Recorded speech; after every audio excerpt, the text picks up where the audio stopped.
Is it more beneficial for companies to invest in underperforming employees or to cut their losses and find new talent?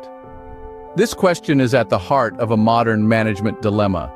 In a world where productivity is king and bottom lines rule, managers are often caught in the crossfire of this challenging decision. On the one hand, there's the immediate need for productivity. After all, companies need to meet their targets, and underperforming employees can slow down progress. On the other hand, there's the question of long-term employee development and loyalty. Investing in an underperforming employee could lead to enhanced skills, increased loyalty, and ultimately a stronger workforce. But how does one strike the balance? How does one navigate this complex landscape? As we delve into this topic, we invite you to keep an open mind and consider how you might navigate this complex issue in your own organization. Let's first examine the benefits of investing in employee development. Imagine a world where every employee is given the chance to improve, to grow, to reach their full potential. This is the world of investing in employee development, a world that can yield remarkable results for both the individual and the organization. One of the primary advantages of this approach is the building of loyalty. When employees feel that their employer is invested in their growth and success, they are more likely to stay with the company, reducing turnover and fostering a sense of stability. It's a win-win scenario where employees feel valued and organizations benefit from their increased commitment and productivity.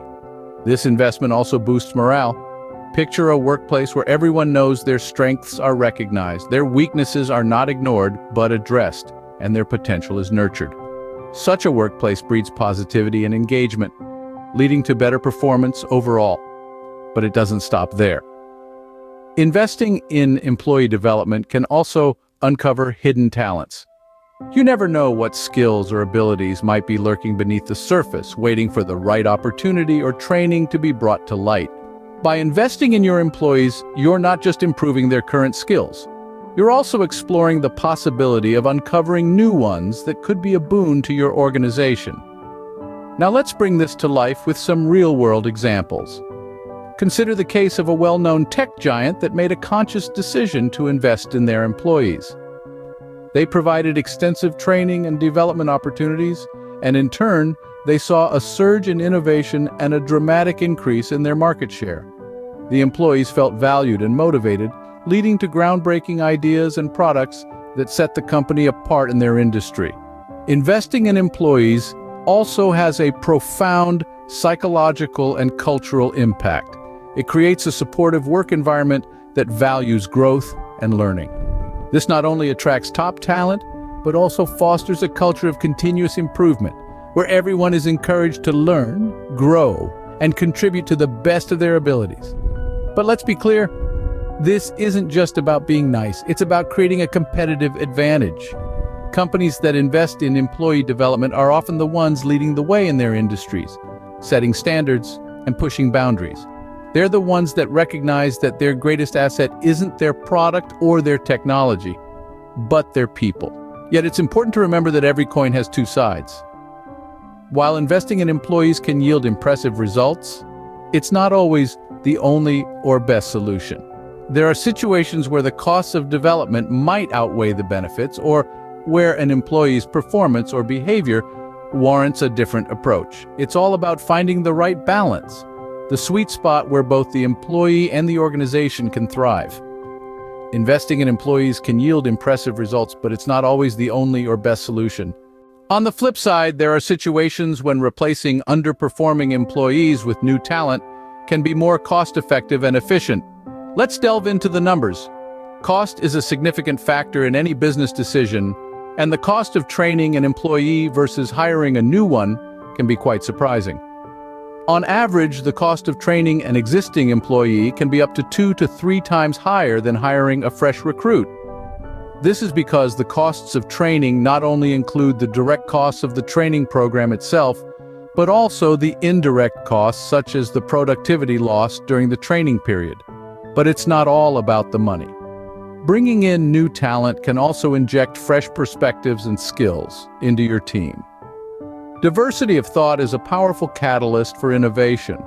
allowing a company to stay ahead in a competitive market. New hires often come with a wealth of experiences from different industries or companies, providing a fresh set of eyes on old problems. This can lead to new solutions and ideas that might not have been considered otherwise. Yet it's important to remember that firing and rehiring is not just about efficiency and cost savings, it's about ensuring the right fit. There are scenarios where firing might be the most viable and ethical option. For instance, if an employee has repeatedly violated company policies or their performance has been consistently poor despite multiple interventions, it might be time to let them go. Similarly, if an employee's skill set no longer aligns with the company's direction, it might be more beneficial for both parties to part ways.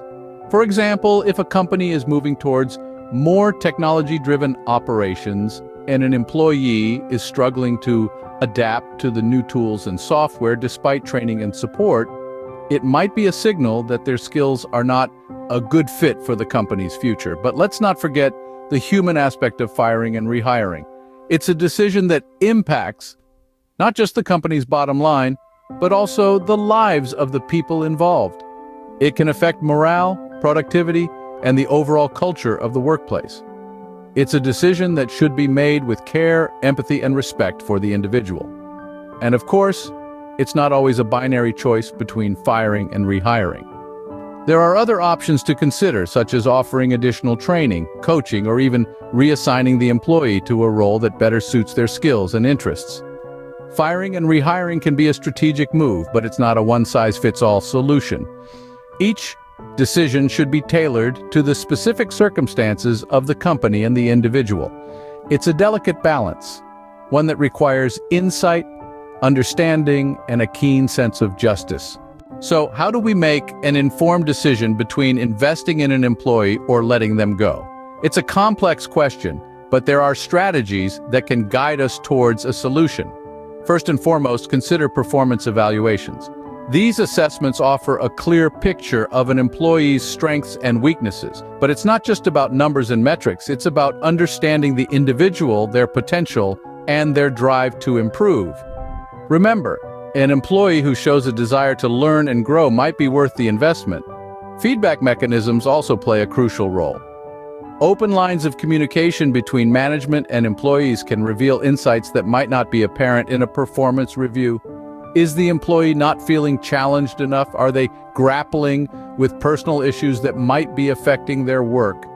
Understanding an employee's circumstances can shed light on whether they're just in a rough patch or if they're truly not a good fit for your organization.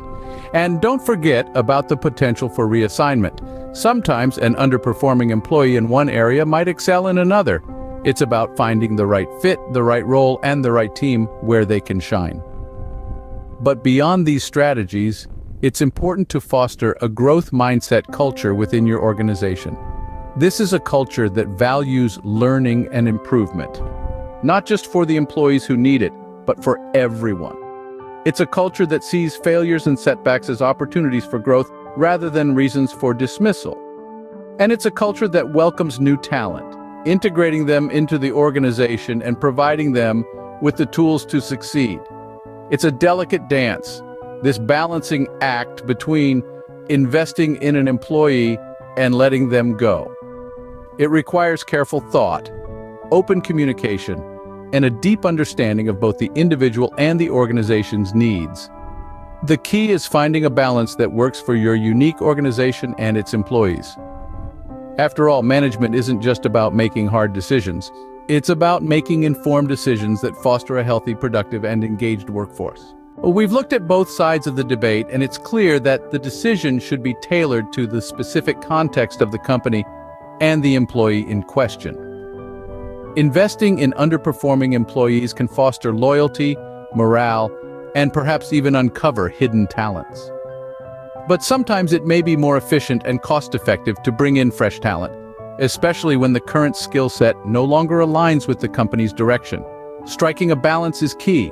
Implementing strategies like performance evaluations, feedback mechanisms, and potential reassignments can aid in making these tough calls.